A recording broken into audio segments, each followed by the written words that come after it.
What is going on, everyone? It's Joe Yoon, aka Joe Therapy, and in today's video, we are going to talk about the massage gun and how to properly use the massage gun.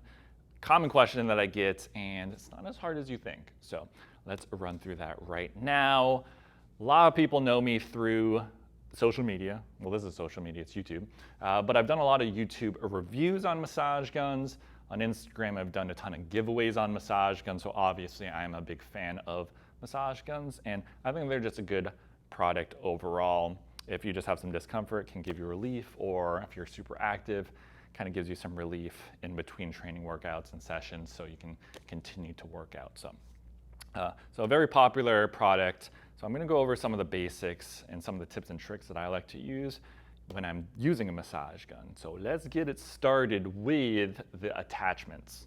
All right, so the attachments. So attachments, find an attachment that feels comfortable for you. For me personally, I usually keep the round attachment or the flat attachment on my massage gun like 95% of the time. There's also attachments that are more pointed like this.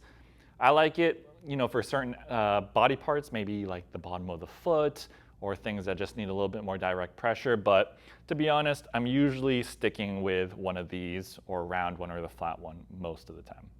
Next tip is just finding a good speed on these massage guns. These most likely have different settings where it's slower or faster. A lot of the older units used to just have one speed, but as things have evolved, these are usually variable speeds.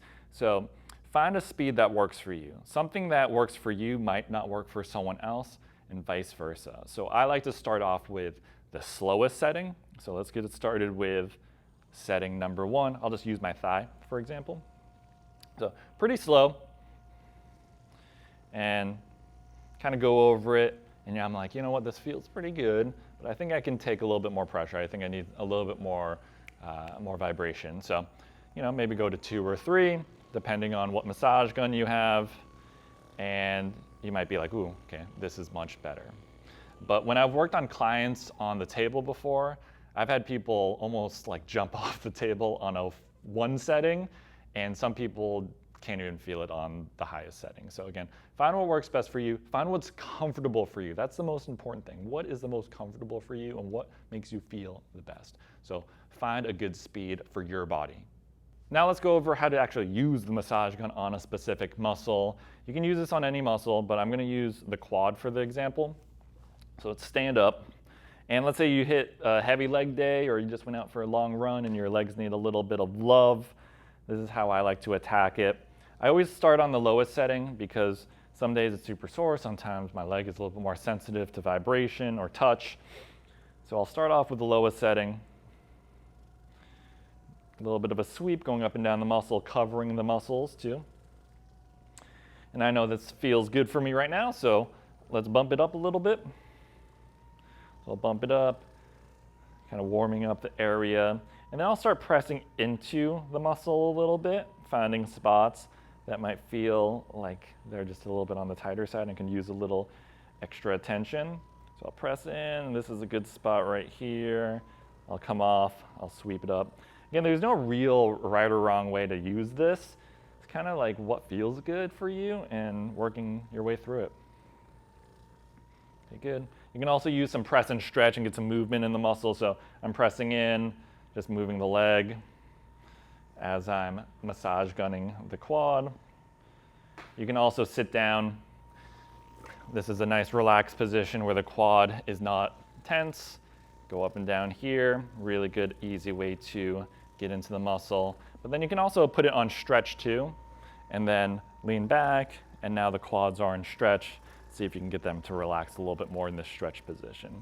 So again, you can play around with it, freestyle it. I freestyle all the time with the massage gun, and it feels pretty good. So I also don't like to spend too much time on it. I'll do like 30 seconds in a specific area and switch spots depending on the day.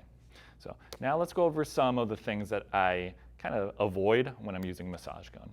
So one of the things I like to avoid when using a massage gun, and it's usually commonly seen when you have a significant other using it for you, or a friend and you're working on a specific body part, is avoiding the bone So usually whenever you have someone working on you, you might start feeling it rattle a little bit and you go over the bone. And it's not the most comfortable thing to have something vibrating over the bone. So try to stay on the soft tissue when you're using this or having someone help you out and using it for you. I'm just going to use the lower leg here. So I'm going to work on these muscles over on the side of the leg. And then I'll use the shin bone as what not to do. So let's get this on the lowest setting. Just working through tibialis anterior, peroneals over on this side, the muscles of the lower leg, some of the muscles of the lower leg. But let's say you have a friend, or maybe pretend this is your back, and then you go over the bone and it starts to rattle. And that's when you know you're on the bone and it's probably not going to feel the most comfortable. So just make sure if you have a friend or a significant other using this for you, again, like most likely the back, and it starts to rattle like that, that they should probably come off of it, that area, that structure, and start working on the muscles again. But as long as you're not pressing too hard, if you'd rattle over a bone, it's probably not going to be that big of a deal. So that's one of the things I like to avoid, is just make sure that you're on the soft tissue and not on the bone. So that was some of the tips and tricks that I have on how to properly use a massage gun. There's some other things too, but those are kind of the basics. Find a comfortable attachment, find a comfortable speed. When you're using it on the muscle, make sure you cover the whole muscle. You can press it in a little bit. You can also freestyle the movement. You don't have to go through a specific protocol. You can kind of just point and shoot, find what feels good for you. You can put it on stretch. You can move the leg. Again, play around with it. Not too long, maybe 30 seconds to a minute, each body part that's bothering you. And then also just avoid the bone. Try not to go on the bone as much, stay on the soft tissue. And that is it, everyone. If you want to see more videos like this, make sure you subscribe, make sure you hit the like button, and then also comment down below. Let me know what you want to see in future videos.